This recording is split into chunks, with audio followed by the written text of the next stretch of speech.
The preservation of and increased access to the 92nd Street Y Humanities Audio Archives is generously funded by the National Endowment for the Humanities. Good evening. I'm Laura Kaminsky, Associate Director of Education, and it's my pleasure to welcome you to the Y for the second evening of our series, Art Spaces and the Shape of the City. Originally scheduled for this evening was Gay Olenti, who unfortunately was unable to leave Italy to join Paul Goldberger and you tonight. Luckily for us, Michael Graves kindly agreed to step in, and we're delighted that he's back with us again this year. Our recollection of his previous appearance in this series is that of a very special evening indeed, and I'm sure we'll be charmed and stimulated once again. The format for tonight is as follows. We'll open with a short slide presentation, which will serve as a visual point of reference for the ensuing conversation. The final segment of the evening provides you the opportunity to submit your questions written on the index cards you received upon entering the hall. During the conversation on stage, the ushers will come down the aisles, collect your cards, and bring them backstage for presentation. Our moderator, Paul Goldberger, is a familiar face at the 92nd Street Y. He moderated this series for 5 years prior to this one. For those of you who do not know him, permit me just a brief introduction. Since 1973, Paul Goldberger has served as architecture critic for the New York Times.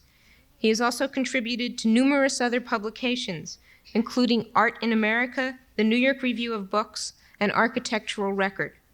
The author of The City Observed, New York, an Architectural Guide to Manhattan, Paul is the recipient of the American Institute of Architects Medal in recognition of his unique role in furthering the understanding of architecture and its impact on contemporary American culture. In 1984, he won the prestigious Pulitzer Prize. We're delighted to welcome him back to the Y again for the 6th season of this series. Our guest this evening, Michael Graves, was born in Indianapolis in 1934. He received his architectural training at the University of Cincinnati and at Harvard. In 1960, he won the Prix de Rome and studied for a year at the American Academy in Rome. He is currently a trustee and member of the American Academy's Society of Fellows. Michael Graves is the Shermer Professor of Architecture at Princeton University, a position he has held since 1962. He is also a fellow of the American Institute of Architects. Mr. Graves' recent projects include the Portland Building, the Humana Building in Louisville, the Environmental Education Center at Liberty State Park in New Jersey, the San Juan Capistrano Library, the Riverbend Music Center in Cincinnati, and the Emory Museum of Art and Architecture. He's currently the architect for that other museum on the Upper East Side, which has plans for an addition, the Newark Museum, the Crown American Headquarters Building, the San Francisco Conservatory of Music, and several others. All these make him eminently qualified to speak tonight about art spaces and the shape of the city. Please join me now in welcoming Michael Graves and Paul Goldberger. Thank you.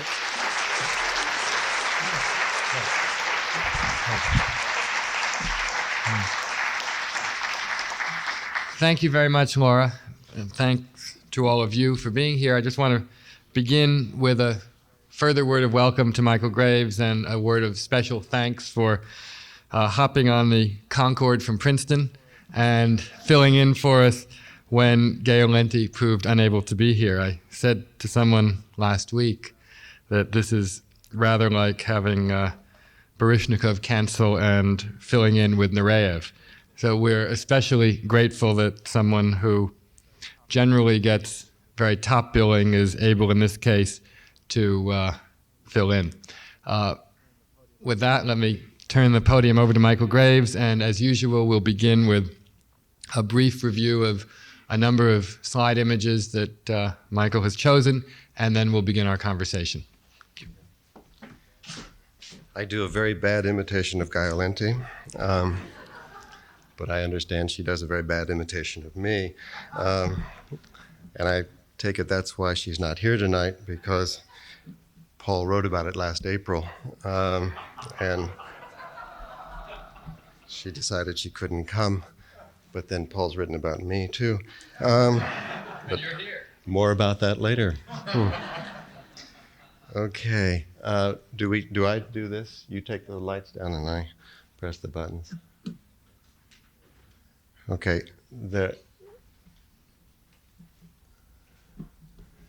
Maybe this light should go off. Yeah. Okay. I'm only supposed to tell you what these things are. I wish I could. But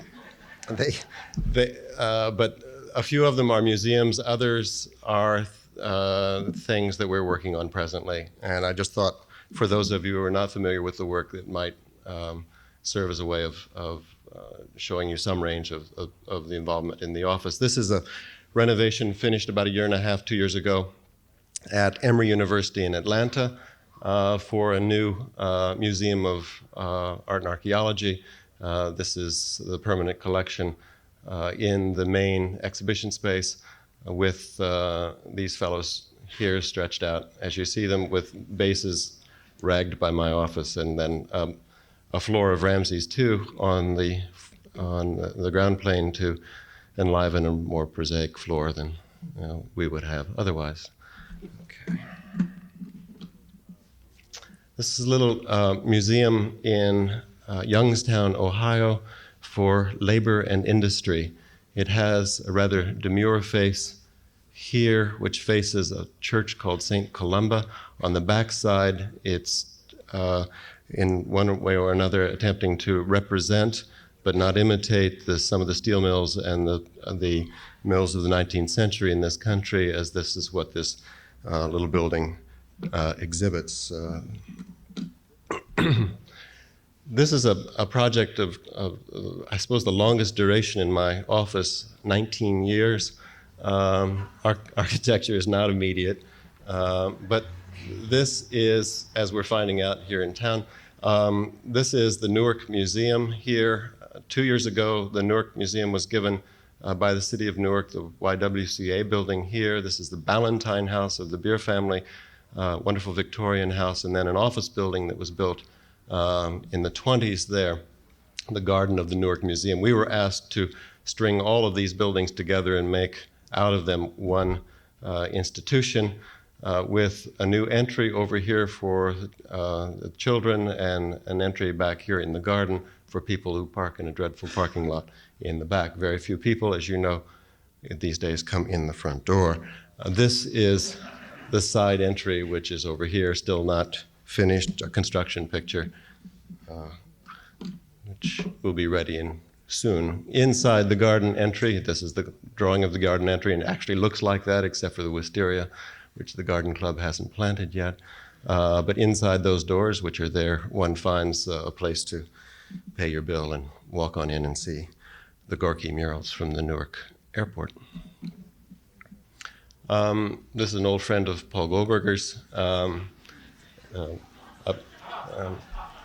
A building here built by Marcel Breuer, finished in 1966, and our edition, this is scheme number 2. We have just read in New York Magazine today that there will be scheme number 3. I suspect they know more than I do. The building, as if it were built, here it is, this great impact it will have on Madison Avenue. You can see how difficult it makes Breuer's building here, which stands there quite by itself. And here's the line of all the endangered species along Madison Avenue, and our building from the south looking north, looking like a kind of big brownstone. This is a little office building in Johnstown, Pennsylvania, for the Crown American Company. This was the first version, and on the right is the version that is now under construction. This is the river that floods in Johnstown, and so our building is up on a plinth, shallow as it is. There are 2 entries, one here for pedestrians who park in a building next door, and one for the folks going to lunch in the town square, which is over on the side, and coming back on the other side of the building, corner building. This is an enormous project that we're doing for Disney in Orlando. This is a new section of Disney called the Studio Tour. the monorail that it runs through the Magic Kingdom, and which is about where Paul is sitting in plan, and then the Epcot Center, which is here, is intersected by our new project, which is a plan for, is that in focus? I don't know where it is. It doesn't look focused to me. And I don't have a focus on this. So, okay. In any event, we were asked to plan 7 hotels, of which we're building 2, one here and one there. And these are sites for other hotels. This is the first hotel called the Dolphin, the second hotel here called the Swan, which is here. This was an early plan, but the building now looks, well, that's not a current picture of it. These wings have disappeared. But this building is kind of down and dirty, all made of Drive-It, which is, if you can believe it, cheap stucco, or cheaper stucco. And these are banana leaves on the side of the building. The dolphins are there. There are piers that come out from the building to shorten the trek from the reception desk. This is an enormous hotel, 1,500 rooms. If you ask for, I've been told if you ask for room service on Monday, you'll get it on Thursday. This is the Swan across the lake, 750 rooms. Also for Disney, a corporate headquarters in Burbank. Walt Disney finished, you figured it out, didn't you? You're so quick.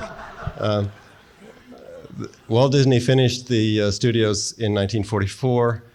Then in the late 60s, early 70s, they built this one called Roy O. Disney Building, which is a dread of a building. And they've now asked us to put a new face on that and a new core, wrap around that building so nobody will see it from Buena Vista out here, a new headquarters, which is a 4-story building, facing the plaza, which is existing, and Dopey Drive. Here's Dopey, being supported by the dwarfatids here and the face of the building. It's really not that funny. You know? 2 buildings, 2 towers, one in New York for Sotheby's, which has been under design for longer than I want to think about. It's in 2 zones, and so the building keeps getting pushed back and forth on its site to satisfy one zone or the other. But Sotheby's is going a bit mad at trying to satisfy the city, and so are we. But this building here on the left is the Sotheby's Tower with the existing 3-story Sotheby's there, and an addition of 1 floor, and then a 27-story apartment tower above it. The one on the right is for a company in Atlanta called Hooker Barnes. They just happen to have the same boardroom in both. Actually, the chairman of Hooker Barnes saw this and died, and so it's really a different scheme that they're getting now. He said something like, "I don't like Egyptian," but that was that. The picture on the left is the rest of the Hooker Barnes project, which is 6 million square feet in Atlanta. The only way I can picture it for you, those of you who know Peachtree Street, Richard Meyer is over here and Philip Johnson is over there. And we're in between, thank goodness. That's the tower that you just saw, an early study for that. And this is an enormous commercial shopping center with more speculative office buildings crowning it, as that becomes the kind of front door to all of that shopping, with more offices and apartments and hotels over there on the corner. On the right-hand side is a project going up in La Jolla for a 400-room Hyatt hotel here and an office building. And given this is La Jolla, there's an exercise club right there in the center.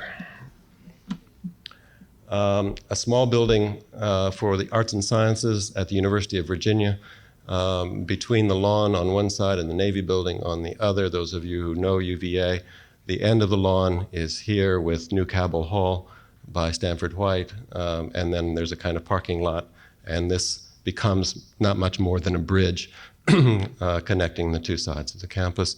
On the right-hand side is a little faculty and alumni club for West Virginia University in Morgantown on the right, where we're told mountaineers come back on football weekends and give lots of dough to the university, have lunch in here, and then a beer afterwards on this terrace. Two houses, the one on the left in the Adirondacks, Philip Johnson calls it Log Cabin Ladue. It's, as you see, one big room in the center here, a couple of bedrooms on either side there, and a big swimming pool indoors underneath at the ground level. On the right, on the Hudson River in Rhinebeck, New York, a house for a wonderful couple that we're just started working for. She's a painter, and he's French. And I'm in love with both of them. They're terrific. Best clients we've ever had. But this is the kitchen and the living room, the bedroom, and he watches stars out here on top of the, or will, on top of the porch. Two vaulted spaces, one in London for a furniture company, Sunar, that we've done a lot of work for here in the United States, a renovation of an old leather factory where we got this long hall of a space which had skylights in it, and we then divided the sections of the room so that those kind of dreadful office systems could play out their role in the ground plan as you see it. And then a pool for Shiseido, the cosmetics company in Tokyo on the right, in Tokyo at a complex called ARK, A-R-K, where it was an existing room or existing series of rooms. And this pool was in a new building, but the structure was pre-existing, almost finished, Paul.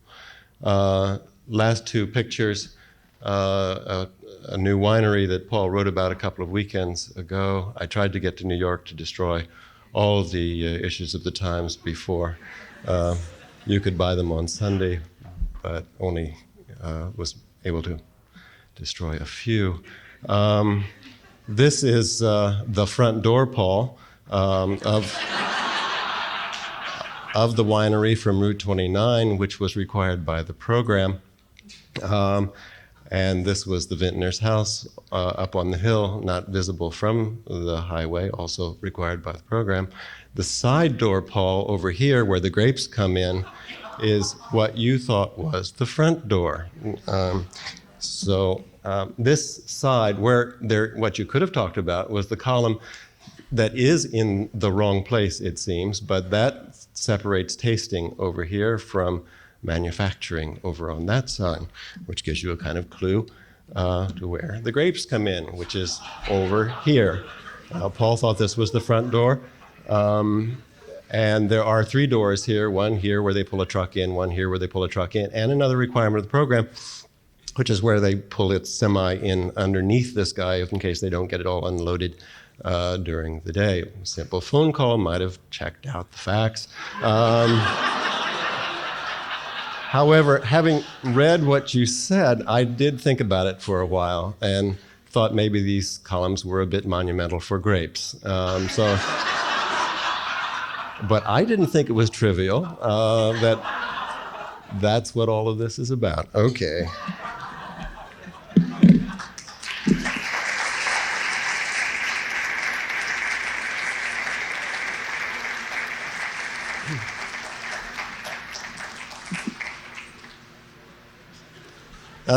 I've blown my wad. That's the only reason I came tonight. But I was feeling very good about it until I came. I had forgotten something up here, and I was standing outside while you were all coming in, and a woman read that I had supplanted Guy Olenti and said, "Oh no, Gladys, let's go home." So I feel terrible. So sorry.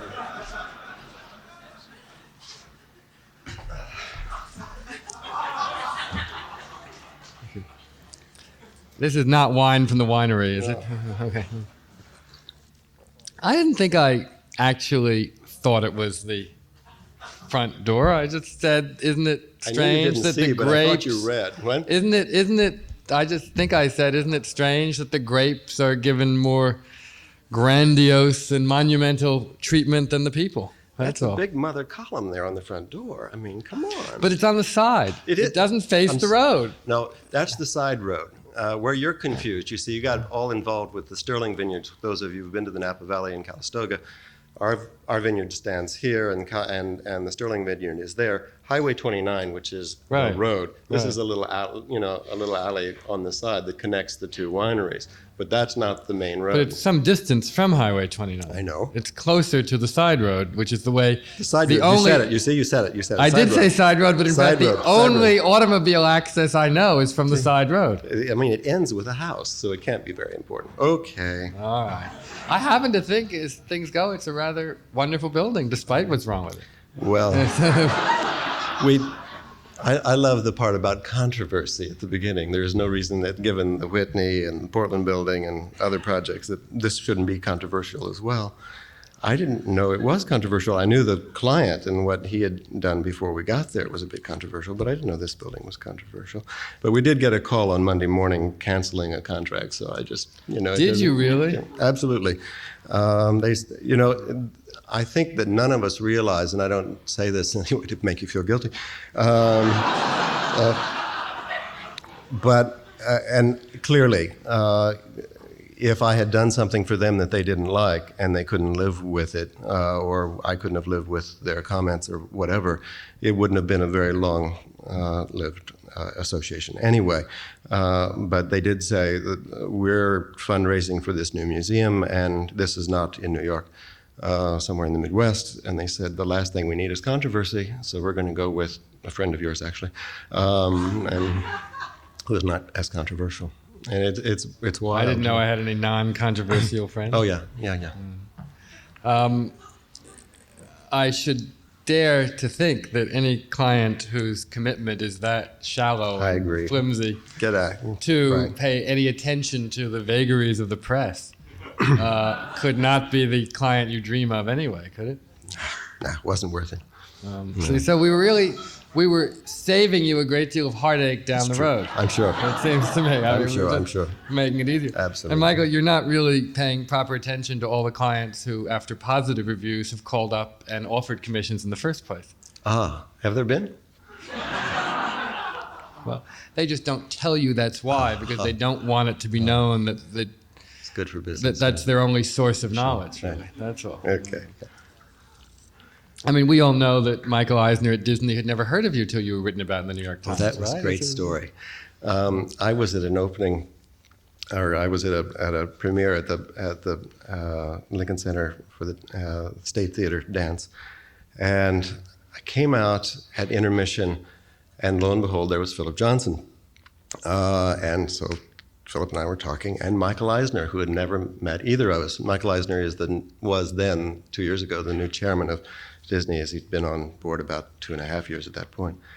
And he walked up to us and said, "You're the two guys I want to talk to. We're doing this fabulous new project in Burbank, and I want to talk to you about perhaps one or both of you doing something for us." And Philip said, "What?" And I said, "It's not important, Philip."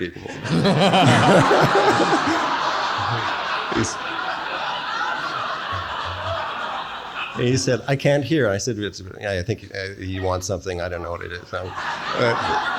He said, "I think I'll go get some Perrier." I said, "You do that." He's never heard that story.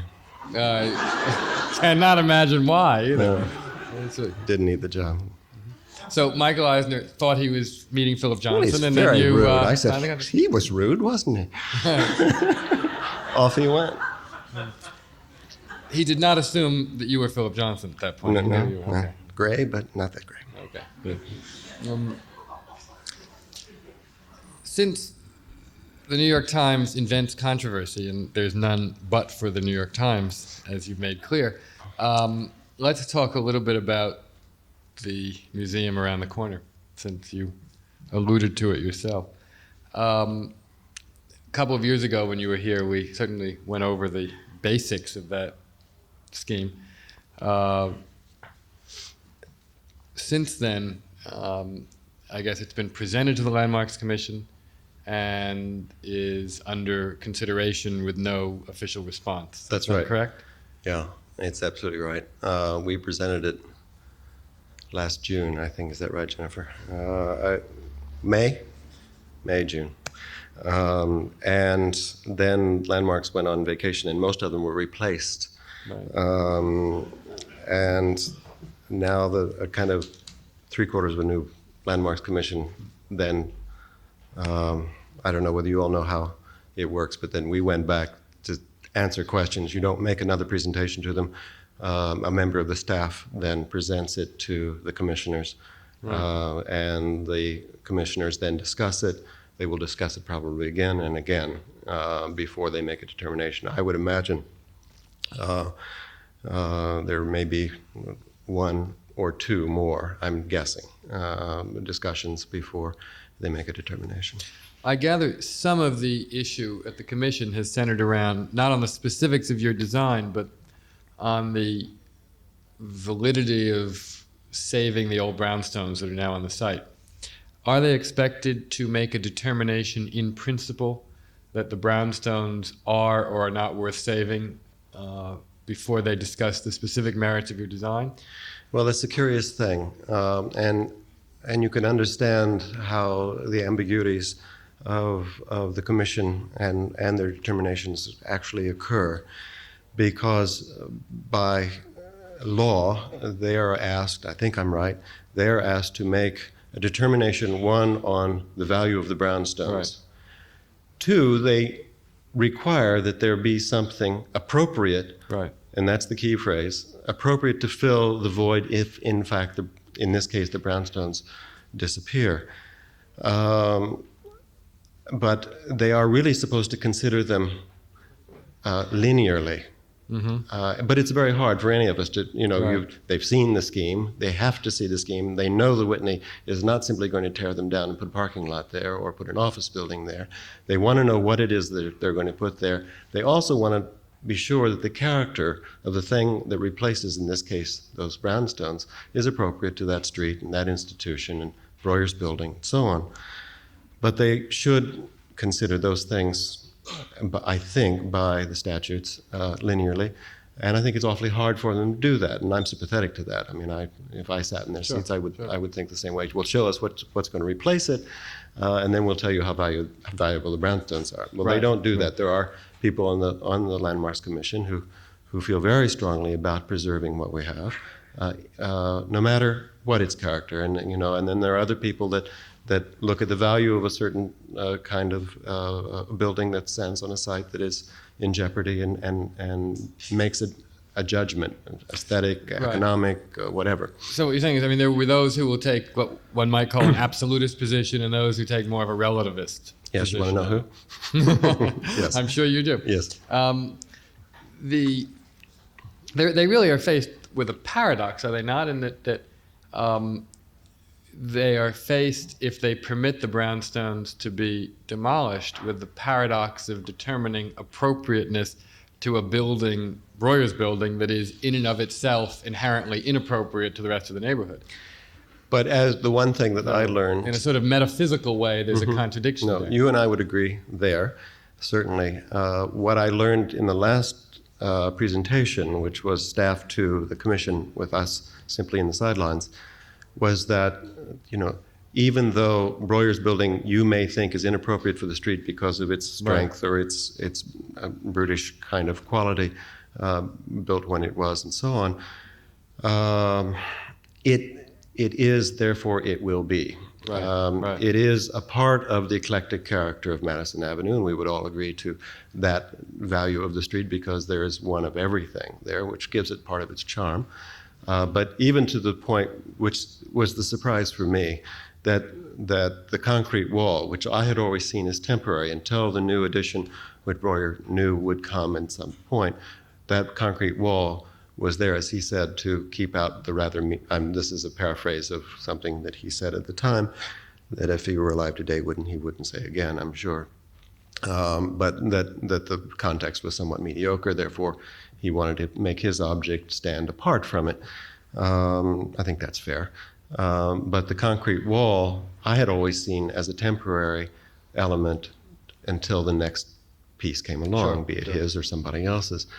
But the Landmarks Commission also, or members of the Landmarks Commission, gave value to the two. There's one on the south side of the building. There's one also on the east side of the building that you may not remember, 75th.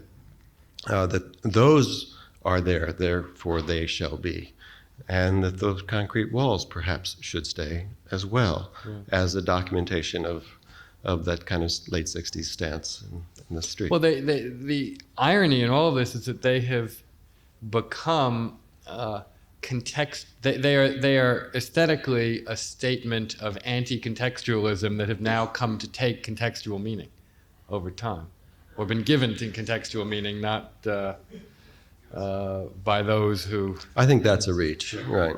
No, I don't support that position. I merely repeat it here. Well, I put because it... I think, in fact, the other irony in all this is that your scheme, particularly in its current second version, brings the Breuer building into a much more meaningful relationship with its surroundings than it can now possibly have. Well, that's exactly where we touch the hearts of some who say that that's exactly what they don't want to have happen. Not the Landmarks Commission, but some architects that we all know, who say this is an object of and a demonstration of modernism of that time. And I'm being very gentle here, but that should stay, and Graves should not try to make it a part of the context of the Whitney Museum. Meanwhile, the institution, the Whitney Museum, had said to me 6.5 years ago, make one institution. I mean, that was the mandate. Keep the front door, make one institution. Give us horizontal space for exhibition of the the permanent collection. Those were the three dominant elements of the program. But there is, again, a sort of inherent paradox here, because the Breuer building is about aloofness. It is, I think I once referred to it as Greta Garbo architecture. It wants to be alone. So doing anything at all, save ignoring it, does on some level violate its integrity. And I think one must simply make a judgment, as you've made, and I would agree with, that the violation of its integrity in this particular case is not so critical given the trade-offs that are possible. Yeah. The new development for me, as I said before, not just to repeat, is the saving of the wall. I mean, that was a twist I never expected the folks on the landmarks to value, because I had always seen it as even it's pretty hard up against the brownstones. I had always seen it, always seen it, even before taking this commission, as ephemeral. You know, that is temporary. That will go away in time. Right. It was only to shield the building from a temporarily mediocre context, as you said. Right. Breuer's words, not mine. Right. Right. I must say, and this you cannot say, but I can, that even as one who has observed the process of landmarks and preservation in this city for a long time, I have been startled at the degree to which the brownstones themselves have become an issue. I was not startled at the extent to which certain aspects of your scheme have been an issue. I have been startled that there seems to be a movement to preserve the brownstones at almost any cost. That I would not have expected, and it continues to surprise me, given... and I can only attribute it to the sort of sense of desperation that a lot of people feel about the pace of change in the city, and that what you must do in this case is reap the discontent that has actually been sowed by other much more problematic problems and situations. Yeah, I'm not going to comment on that, but I was amused by a statement made about a year ago, reported in New York Magazine, that the Whitney is being treated somehow like a developer. Mm-hmm. You know, it's a curious thing. You look at the corner of Columbus Circle, and then you look at the Whitney. You look at the additions to the Metropolitan Museum, and I've glibly said too many times that the 30,000 square feet of exhibition space that the Whitney wants to build equal to the combined bookstores of the Metropolitan Museum. Whether that's true or not, I don't know, but it makes a good story. It seems to me every time you turn the corner at the Met, there's another book for sale. But it isn't all that much. And to see them at this time in our history as, going after more and more and more space and clogging up the city. And now if I lived across the street from the Whitney, as if you did, I wouldn't want the jackhammers going either. But at the same time, I don't want my grandchildren denied the permanent collection of the Whitney Museum. So I find it unthinkable that the city would let the project die or let the Whitney move. But, all options are kept open. Right. Let's broaden the focus a little bit to some of the other buildings. You have created over the last decade what I think in many ways is the most original, or one of the very few truly original architectural voices in this country, in this sort of Gravesian style that is at once classical and cubistic. One question I've often had is the extent to which it appears sometimes to be as much a predetermined condition of certain situations as emerging from specific problems, solutions, situations, what have you. And a much simpler way to put that is Graves buildings of the last 5 years tend to look like other Graves buildings. The Whitney not only does not look like the Breuer building, it does not look like most other things around it, it looks like a Graves building. This is neither a good thing or a bad thing in and of itself.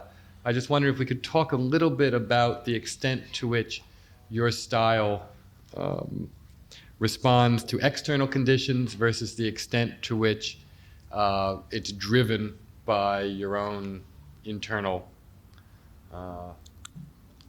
preferences and choices. And let me append to that what might sort of help you answer it a little bit. You talk a great deal about classicism and about the need to reference to the human figure. The buildings yet do not directly resemble classical precedent. In fact, in many cases, such as Portland and Louisville, two well-known large-scale projects that you didn't show today, they depart significantly enough from precedent so that they've been received with some surprise in those communities and even controversy. Why is it that, say, a building like Humana, which I consider one of your great achievements and one of the important buildings anywhere in this country in the last decade, has, for all that it is intended as and explained by you as oriented toward certain human needs and responses, cause more surprise and sometimes controversy than the utterly wretched Miesian box next door? I don't know who you talked to. I saw Wendell Cherry, the president of Humana, just last weekend, and the way they talk about that building as a catalytic element for architecture in the city is really, I think, quite genuine. It's not simply because he's president of the company.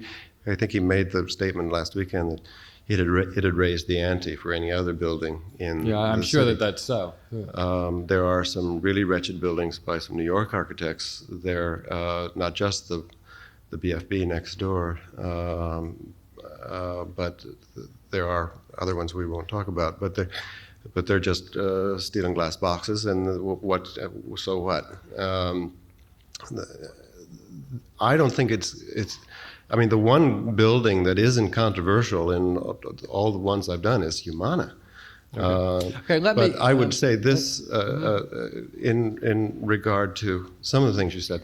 One is I've never claimed that any of my buildings are classical. Okay.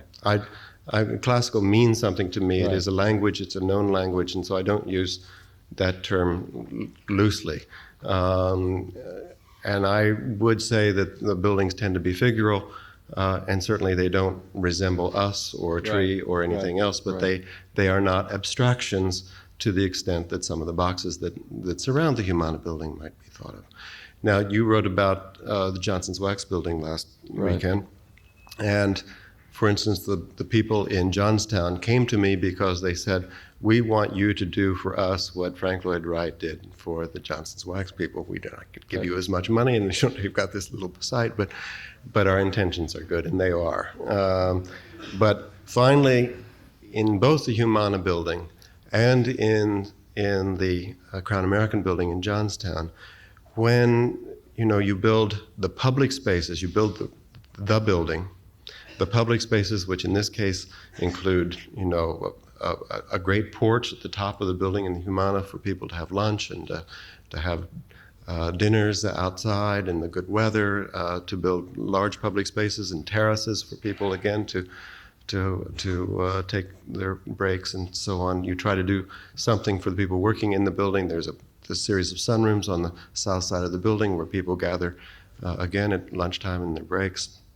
But finally, in the last analysis, when the clients say to you, and now there are going to be 27 stories of open office systems, and you're not going to do them, you just die. Because that all that effort to make these buildings something isn't going to result not only in a Johnson's Wax Building, it's just going to be like every other tower in New York or any place else. So we're always looking for the client, and we think we've done something with the Disney Burbank corporate headquarters where clearly we could have built it in other configurations, but we surprisingly were a little under the budget on that building, and we had about $1.5 million to spend that had been allocated for that building.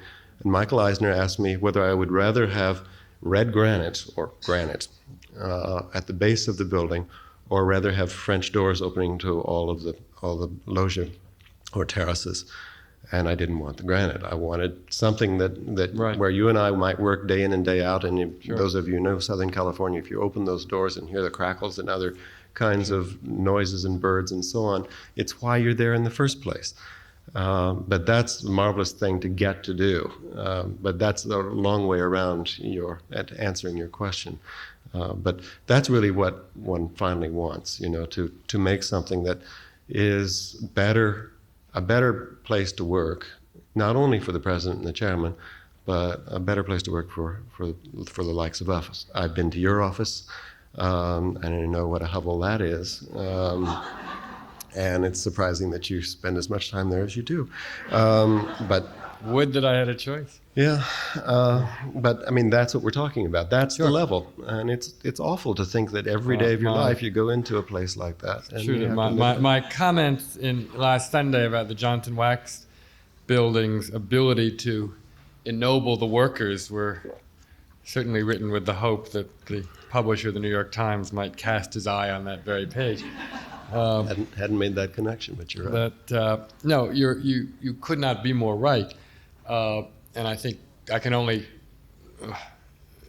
applaud your decision, given the choice you were faced at Disney there. Although, let me ask you a question about materials that raises. One difference between the Humana Building in Louisville and the Portland Building, which was your only high-rise building to precede Humana, is the remarkable difference in the quality of materials and workmanship at Humana. I felt, looking at the two buildings together, that your way of making architecture, your vocabulary, whatever we call it, did in fact call for fairly serious and expensive and good materials, and that a great deal was lost if one does it relatively on the cheap, as was done in Portland. That it calls for a certain richness, or the message doesn't get through. I think it goes deeper than materials, though that's certainly a part of it. In Portland, the building is not tactile, and in Louisville, it is. Now, for those of you who don't know these two buildings, they're about the same square footage. And the budget on the Louisville project, Humana, is twice that of Portland. So you get twice as much money to spend, and the configuration is a little different by dint of lots of different requirements. One is very cubic, and the other one is a tower. The tower, in this case, is cheaper than the cube. But the cube is really down and dirty, and so I mean, it is really the decorated box, and you get from it the life and energy that you can through color and a little bit of texture, and the most meager kind of lobby that one could ever imagine, because this is a spec office building used for city functions. It's amusing. It's not amusing. It's a curious comment that across the park from the Portland building, they have built a jail, which they don't call a jail, of course. And it's not even a correction center. It's something that is disguised like new museums or centers. They're not museums. But that budget was twice the Portland building, too. How flattering to the city workers in the Portland building. But there's something else that should be said beyond materials, and that is that the budget really does affect configuration. I couldn't have set the Humana building back from the tower. For those of you who don't know the building, and I probably should have shown it, there's a street the main street of Louisville is made of 4, 5, and 6 story storefronts and apartments up above in the turn of the century, many of them cast iron, that run along Main Street and then abruptly stop where this tower takes place. That across the street an enormous 40-story black steel and glass building exists, and then the street continues to run out with a kind of eclecticism that one might expect in modern American city. Our base, the loggia for our building, is the size of those original 4, 5, and 6-story buildings. Then above that, there are open terraces for the executive offices that make the next 3 stories quite ephemeral. You see through it. It's quite transparent without being glass. They're open. Behind that is a kind of slab that rises above those first 10 stories. And from springing from the top of that on the 24th floor is a very, very big porch, which then looks back to the Ohio River, to the state of Indiana, just 2 blocks away. And the views are quite spectacular up and down the Ohio. You see the falls of the Ohio across, spanning the Ohio River, where Louisville was founded because the traders stopped there. Because of the falls, they couldn't get through. Stopped for a while and built the Humana Building. But none of that kind of pushing and pulling would have been possible with the Portland building. We stepped back once, twice for structural reasons, and because the soil, nobody knows this, but because the stability of the soil or the ground on that particular site in Portland was firmer in the center than at the edge, and therefore the contractor said, if you can come, if the configuration can look something like this cake, it'll save us $1 million. If you can do that, then blah, blah, blah, and that's the reason we were able to set back, but you may not walk on these setbacks because that'll cost us too much money, and all of those kinds of things affect the way the building is used, understood, and ultimately loved or not. So budget has a lot more to do with than the simple technicality of it, but there's no getting around real stuff, because 50 years from now, that building will look a lot better than it does now, because the materials would have weathered naturally. And in Portland, on the other hand, the paint that's there will have been repainted. Portland will not have a patina the way. Well, I wish, as they do in Italy, they would just leave it. But we're tidier than that, and so I'm sure in 20 years, when the paint looks old and grungy, that's what it's expected to last, they'll start to repaint it to make it look tidy again. I hope you will have some control over the palette. I'll be gone. Actually, they do keep it in. They keep samples wet, not dry, so they'll keep the exact colors. I didn't know they did that. Good for them. Good for them. I think Humana is remarkable, in fact, in another way, and you alluded to it when you talked about the buildings next door, and it's the ability to which it proves that you are, in fact, in many ways, a contextual architect, to use that phrase that is so common in the language right now. I found it very absolutely eloquent, the way in which that row of 19th century buildings and the base and loggia of Humana seem to weave together really quite naturally, very easily. I was really pleased when they announced the winner. This was a competition amongst 5 architects. That Wendell Cherry, the president of Humana, said, we've selected I was the only architect there, thank goodness, but I knew that I had won. But he said, we've selected the only one that could be built only in Louisville, meaning that the context was such that it lodged itself in that site. We were required, again, in this case by the program, to make a plaza. The buildings on the 3 other corners all have unused plazas. And so Humana thought they would have to have a similar gesture to give something back to the city, which was kind of unused space. So there are 2 schemes, Cesar Pelle's and mine, both built over a plaza. Ours was a loggia. I think Caesar's was a little bit outside, but some of it underneath the building. But it's outdoors, but it's in under the cover of the building. We have a giant waterfall there, which reflects then the Falls of the Ohio, to try to make some vague reciprocity between those 2 locations. And I think that also touched Wendell Cherry's mind as a contextual gesture. Good. Let me pause for a moment to remind you all to please send questions to ushers who will magically appear if you wave index cards, and we'll move on in a few minutes to turn to some of your questions. Michael, let me ask you a very different question, which is about your non-practicing life. You're one of the very few architects of your professional stature who's always made teaching a central part of your life. You still do. You, in fact, just came from a jury this afternoon. Why do you still teach so actively? What does it do for you?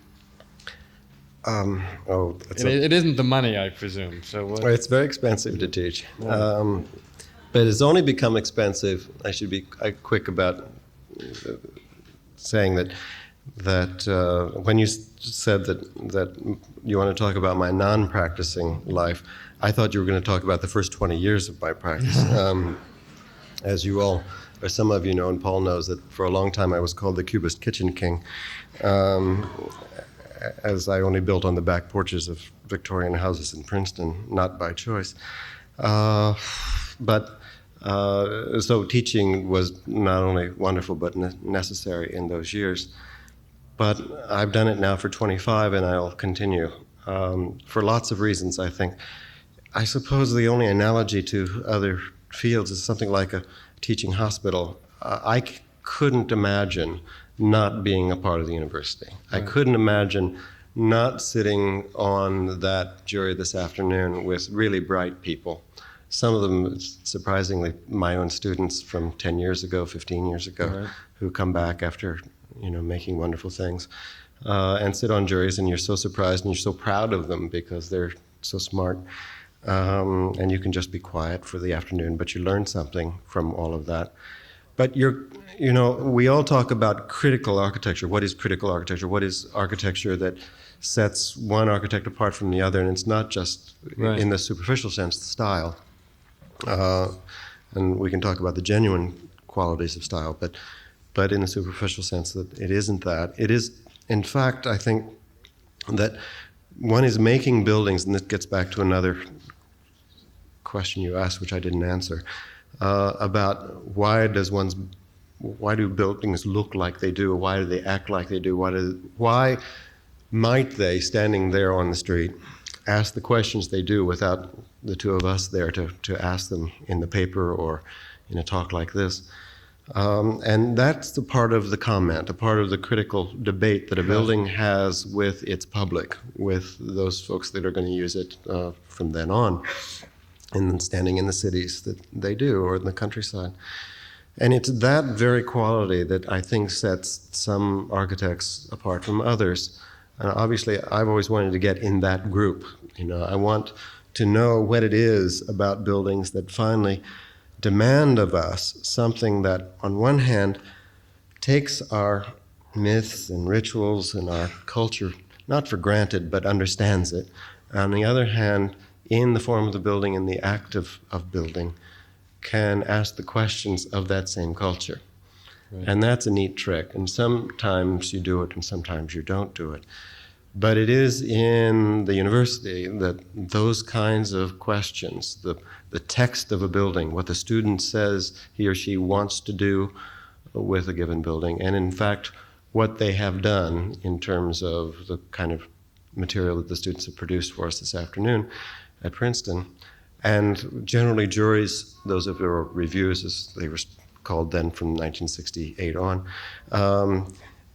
how the match takes place between what the student says he or she wants to do and what they have actually done. Now that takes reading on the back end, that the reviewers know and can read the material in terms of its character, its text in a certain way, and know, on the other hand, that the students' intentions were upright, honorable, and are going to finally yield something. Right.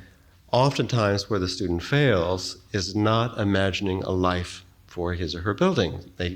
You imagine, beginning students are often better than older students at this. I wanted this library to do this rare books library in the University of Virginia to act in this certain kind of way on this particular site, how a scholar might go get this rare book that is sitting in this place for some period of time without anybody, and you can start to tell a story about that book, that scholar, that place, the position of that book within the configuration of the building, the composition of the building, how the scholar has gotten to it, what he or she does with it once they're there, et cetera, et cetera, et cetera. And if that student can start to imagine the text of the building relative to what it can be, they have a fighting chance to make something. Now, oftentimes they have very little experience. They make, drawings with their elbows. They don't know how to do those kinds of things. Right.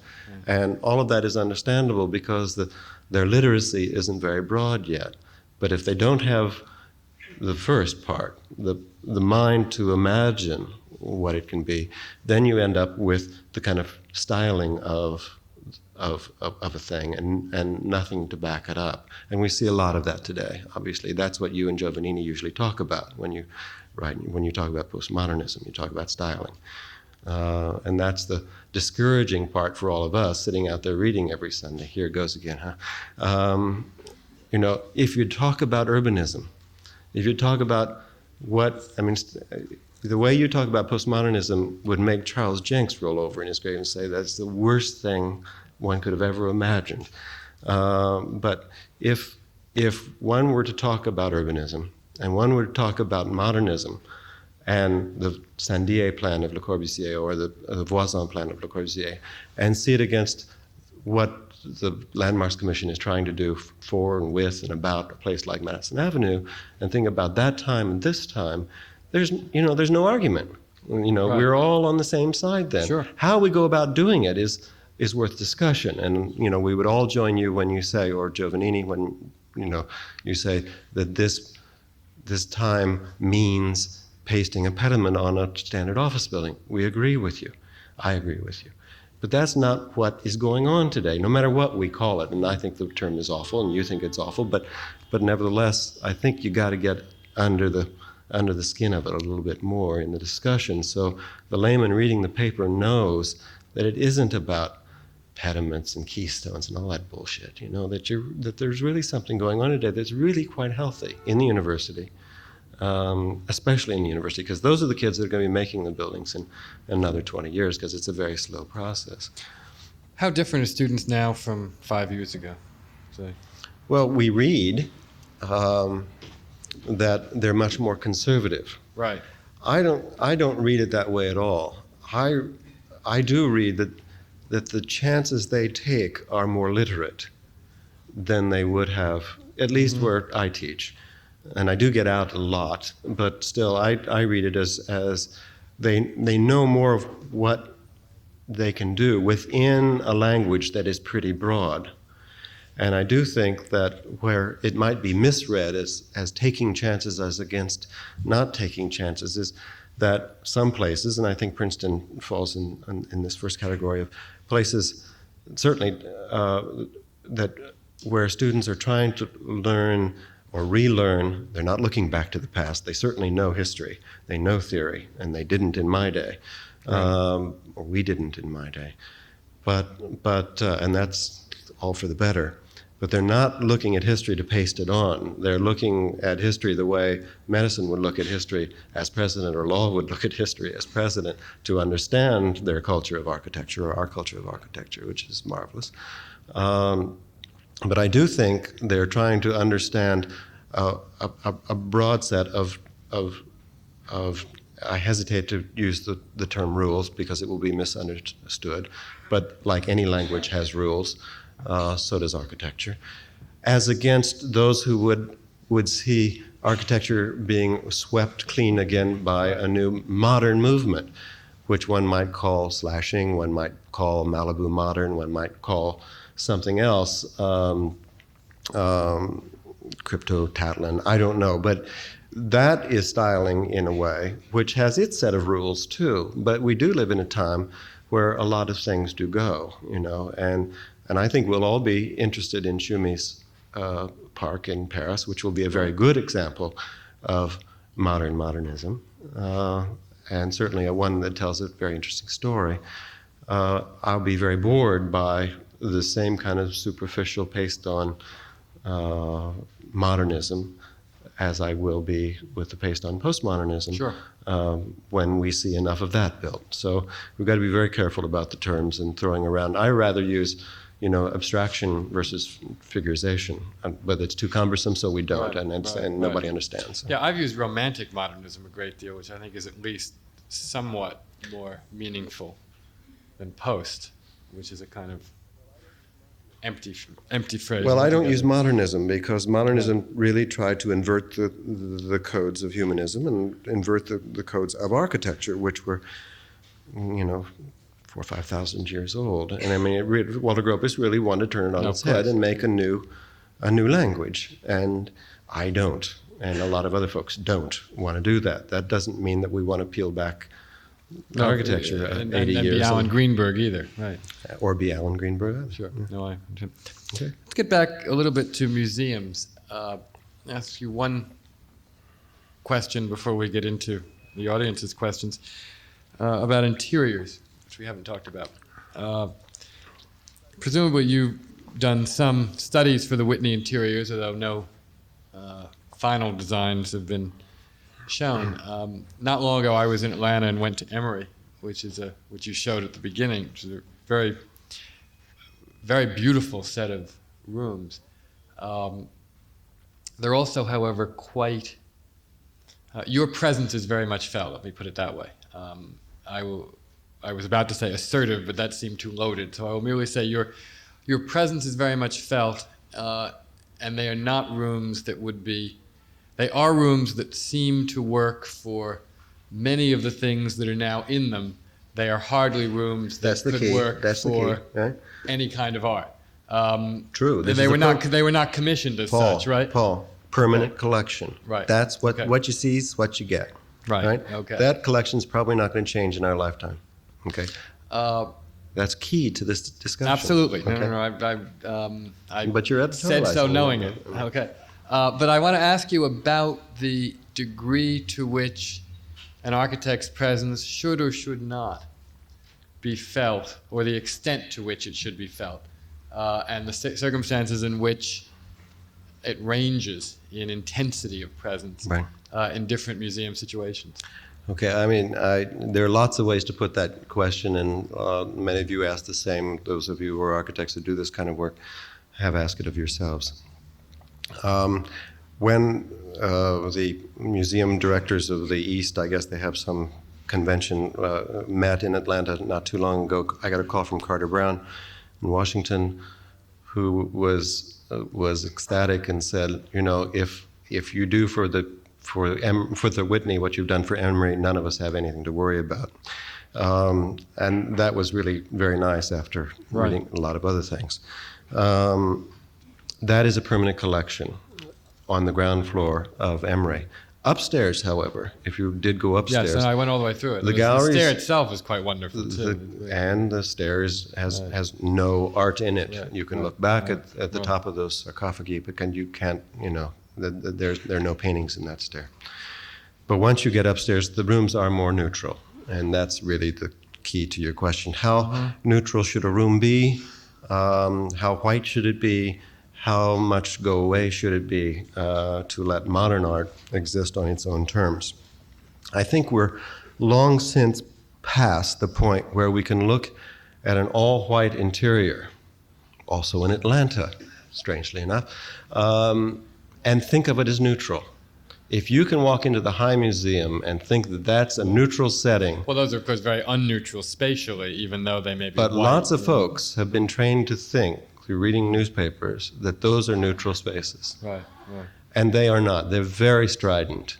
And the light is strident when it comes in that big dome in the center, when it lights a stela three rooms, three spaces back, right? That's very aggressive planning of a room.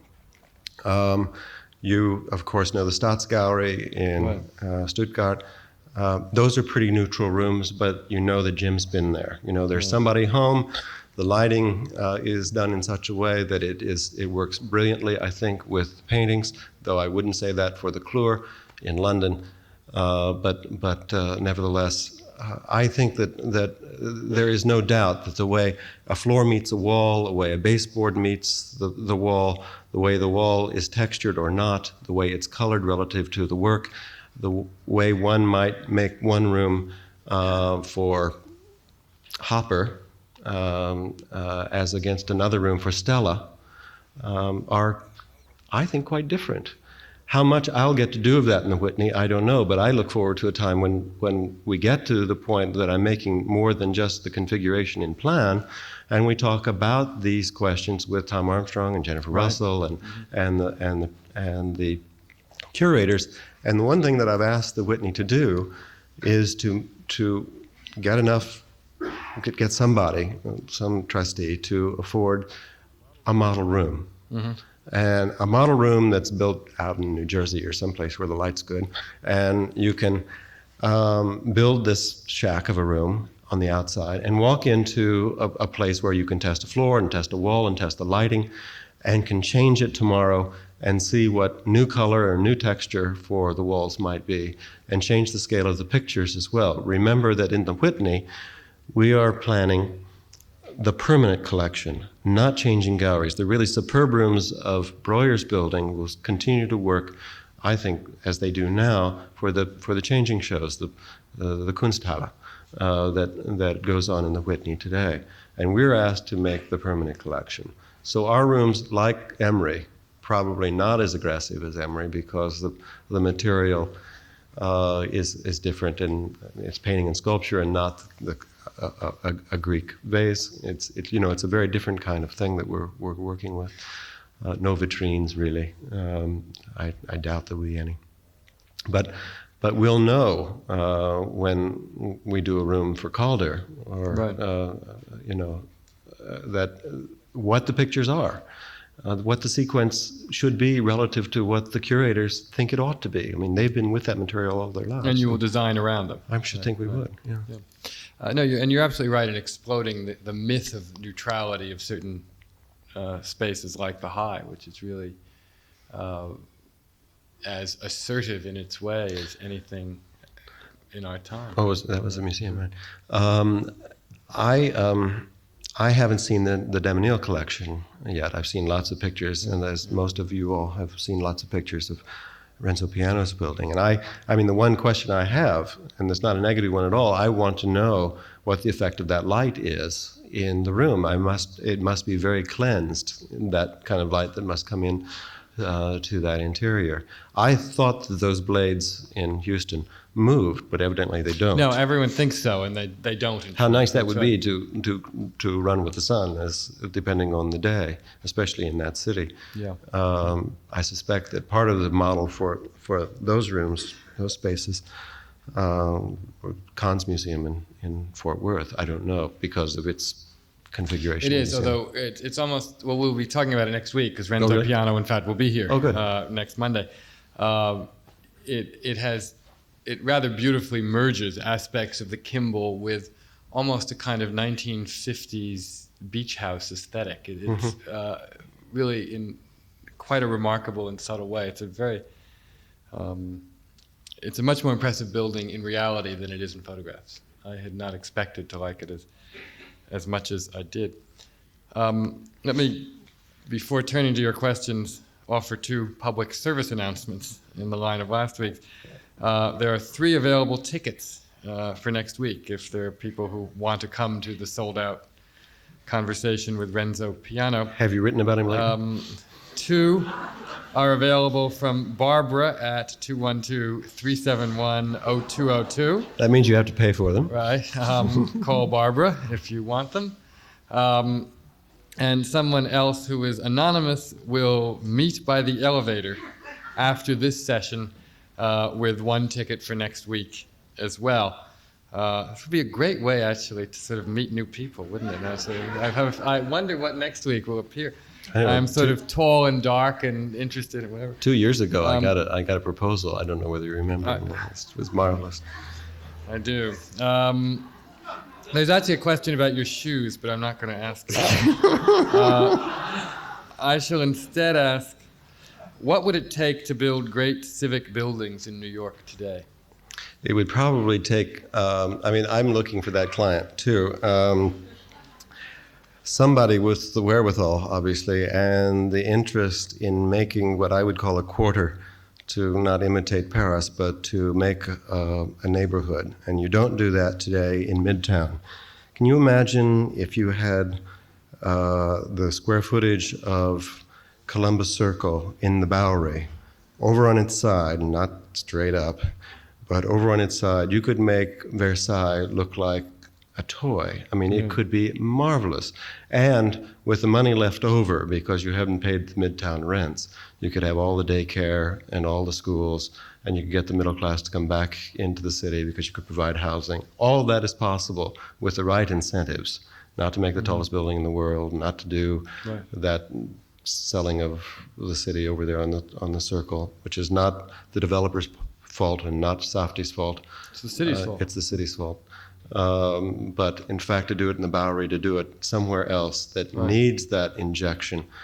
But instead of going to New Jersey or Connecticut, my goodness, what you could do is really quite incredible, I think. I think that's what it takes. I think it needs a willing city. I think it needs a willing client or two, consortium of people and energy to do that. And it seems so simple, even with people having an agreement to do that. Maybe it's not right, but I'd rather live and work in a place that's horizontal rather than vertical. I don't care whether it's New York or Princeton. And I guess that's why I live in Princeton. Another New York question.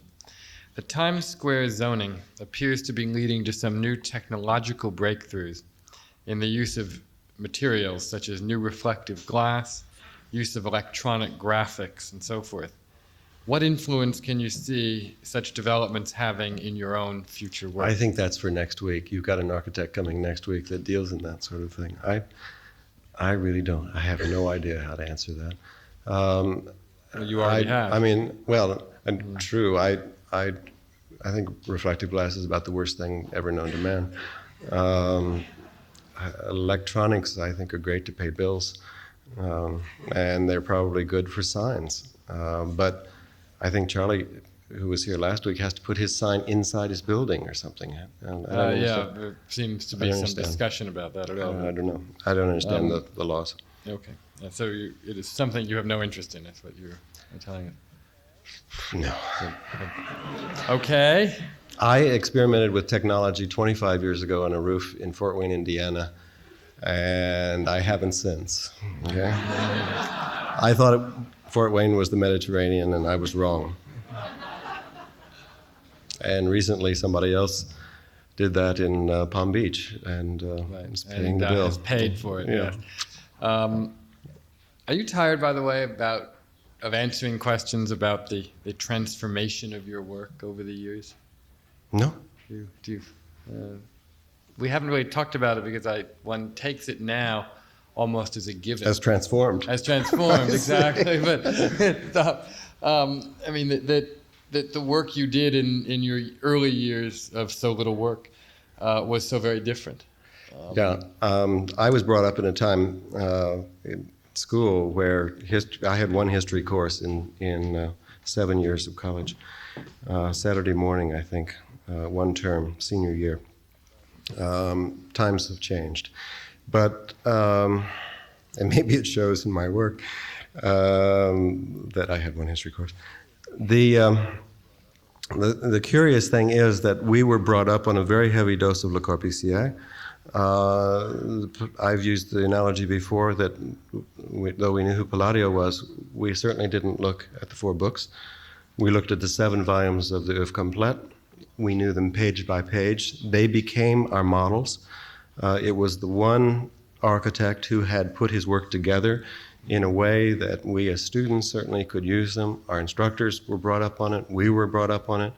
In fact, at Harvard, if you didn't use it, you didn't last very long. So you thought, well, in a good French system, you might as well learn the language that's being taught here rather than try to teach them something else, because that's not going to happen.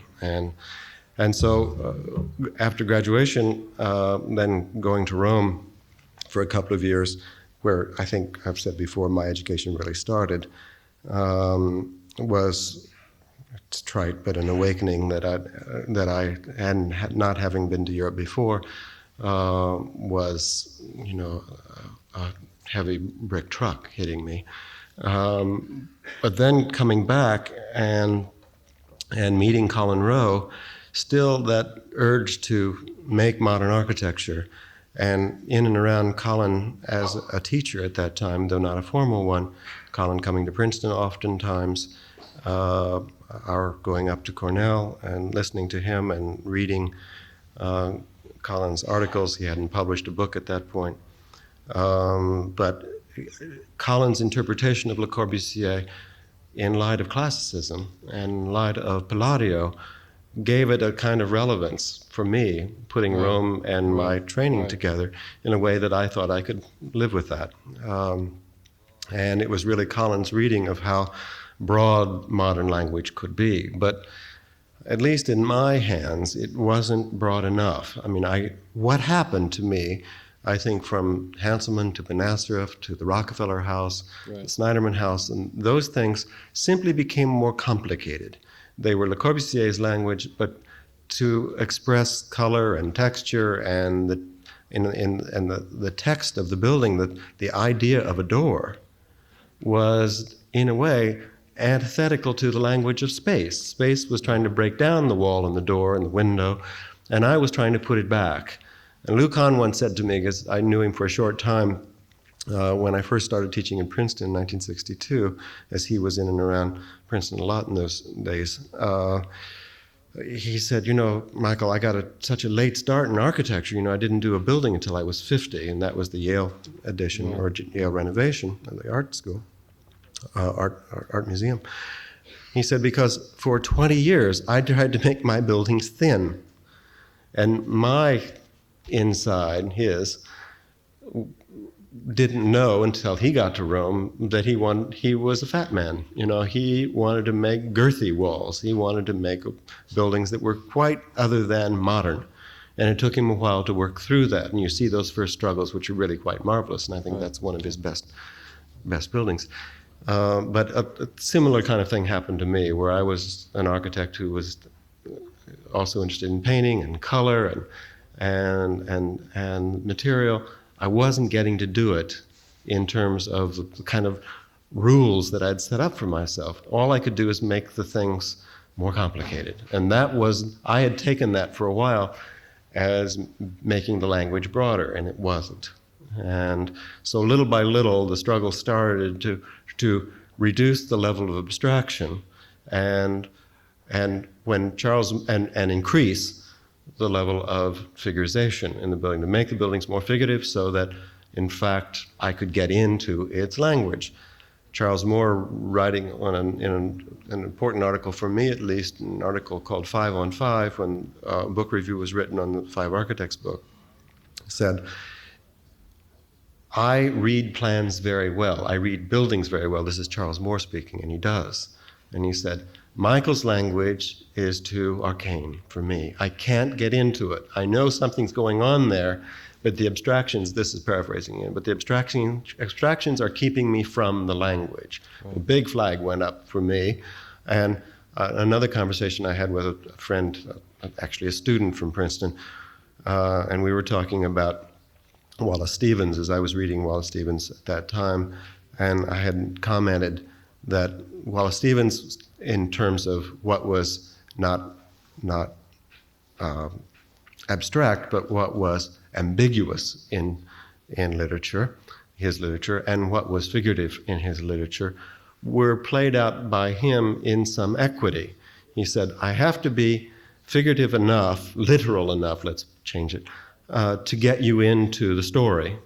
But I have to have the breadth of language once I've got you in to say more than one thing. And so I've got to have a language that in certain realms would be read as either abstract or as ambiguous, so that I can say more than one thing.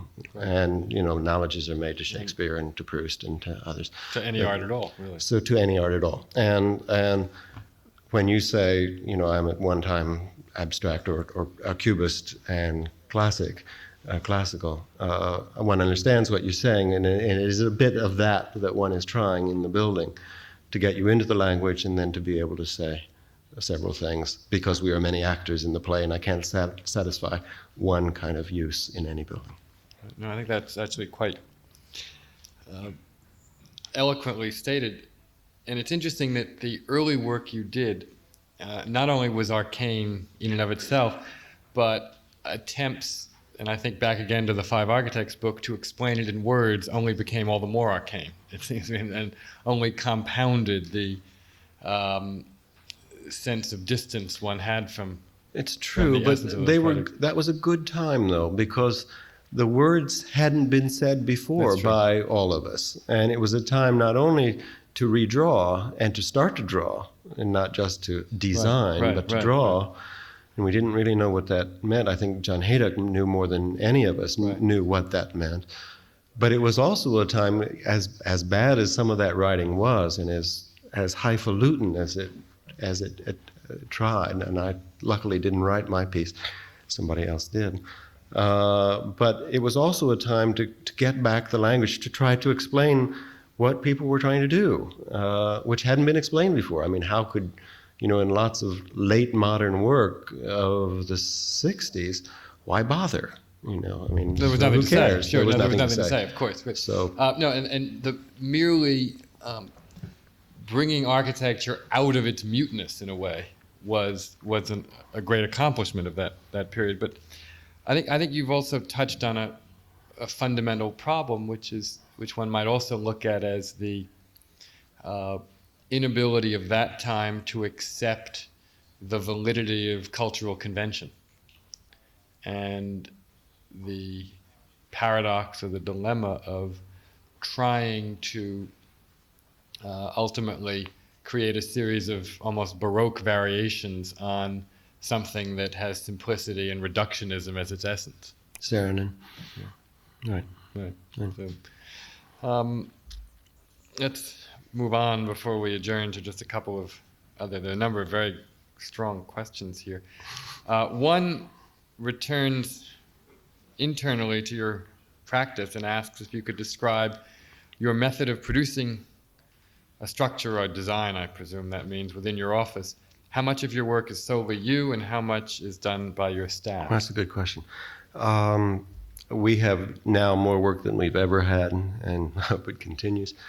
Though now that we have so much work, there's no time to do anything else from sit in front of the fireplace on a January day and read your newspaper, or read, different kind of reading.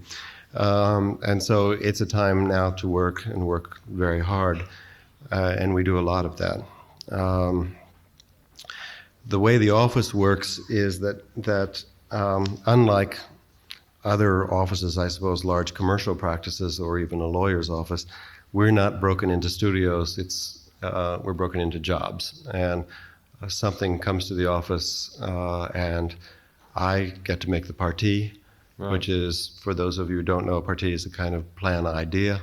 It's not really it's the proportional plan, the proportional idea in the kind of, how should I say, the marking of the ground plane, how a building might be given a character even in the plan. Being a good modernist at heart, that's where it starts for me. And there will be then a team of people, as all offices have, people that are designers, people that are managers, people that are letter writers, people that are specifiers, and then the larger team of structural, mechanical, and all of that, who don't live in my office but are used as consultants. Our office is 55 people. We have 27 jobs. Some people obviously run more than one job. I run 27. Some things are on the shelf, thank goodness, waiting for Japanese money. And sometimes they stay for a year, and then the same Japanese investors come and are supporting now 3 of our projects. It's a small world. But as you all know, America's for sale. We're half price now. It's a good buy.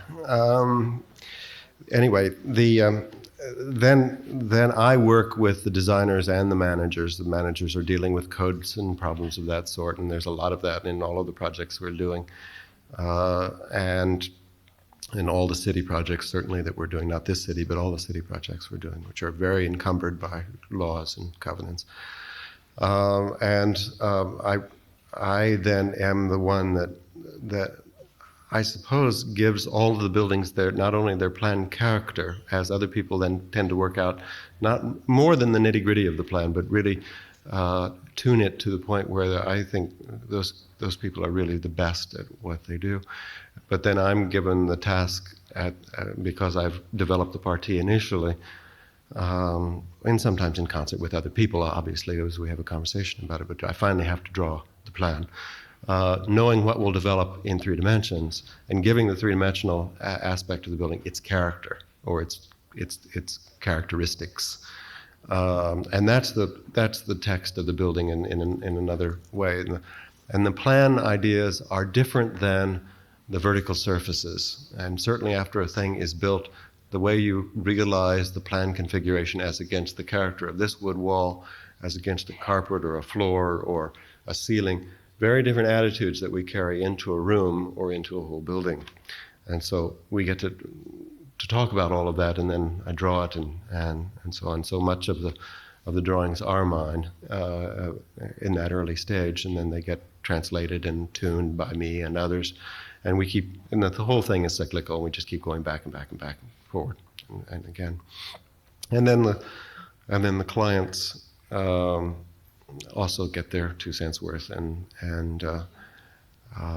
things get changed. And finally, when you can't live with it, you get rid of it.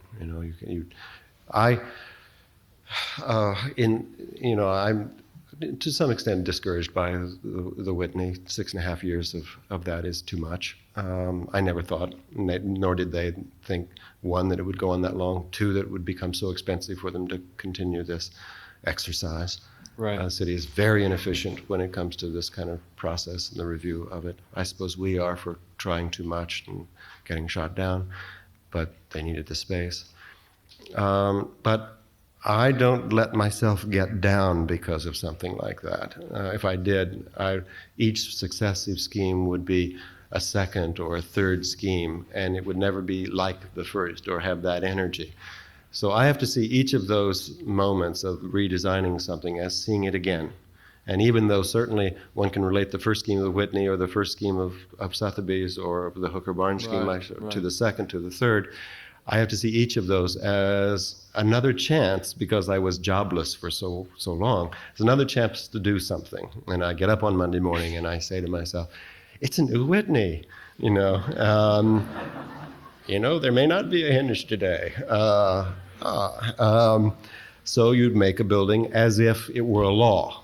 that you couldn't have this or you couldn't have that. Sure, and sure. as you know, as you wrote about the Whitney 9 times after the first review, it got bigger each time you wrote about it. And I hadn't drawn a line, but each time it grew until finally we did another scheme. And it got a lot smaller then. It's okay. I like the second scheme. Good.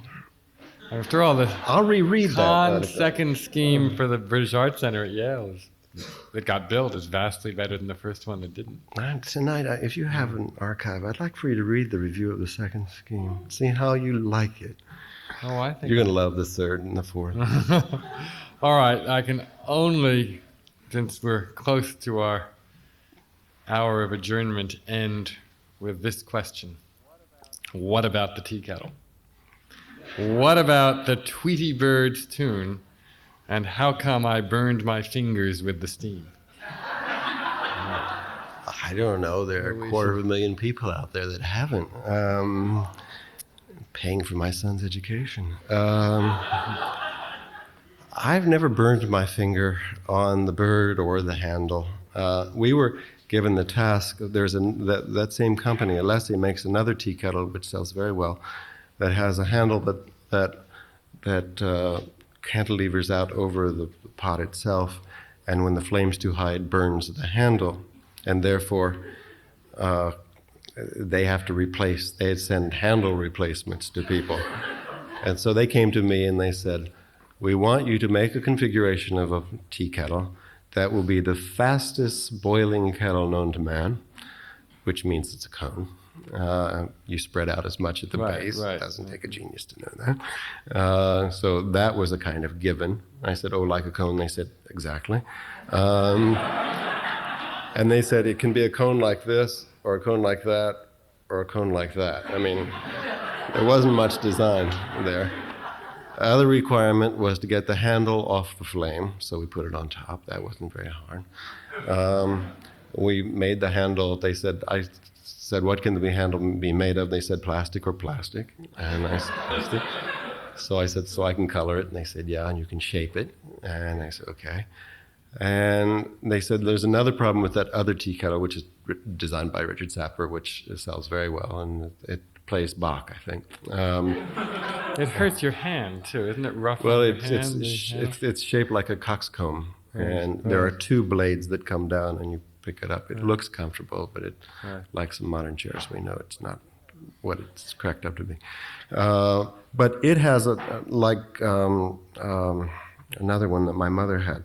It has a little hook, a revere one that you pull and the top comes up and you pour. I think that's what happens to Richard's one, and it works very well. That piece doesn't get hot, as I understand it. The handle does, but that piece doesn't. But when the handle burns, it burns that little piece as well. And so they have to replace that. So they said, "We don't want any more of this little guy that pulls it off. You have to tell the folks that the water's boiling, and there has to be something that makes a noise, some noise, and something they can pull off, again, in plastic." I thought the wings, and that's the way I pick mine up. I take the wings off when it starts to boil. Philip Johnson said the first day he got his, he put the bird in the drawer and he's never seen it since.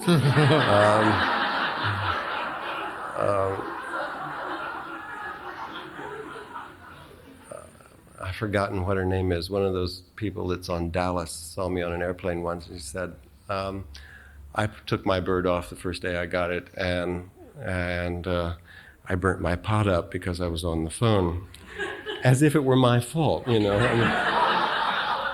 So I went back to Coach, and I drew her a pot, and I said, "Here, Linda, here's your pot. You'll have to use this one." And I got a kiss out of it, but that was that. But what about it? It doesn't burn me, so I'm not sympathetic. However, we did I designed a Melita maker for Swid Powell that I called the Big Dripper. Right. And it does. There's now the little dripper. Now there's the little dripper, and it drips a little less. But I called it the Big Dripper because of its Melita action. But it does more dripping than it's supposed to. Very hard to make that spout not drip when it's not thin like a piece of metal. When it's made of Well, you learn all this when you're an architect, and you try to reshape that. But if you hold a little cloth under it, it's Which you just happen to have done a new textile for. that's true too.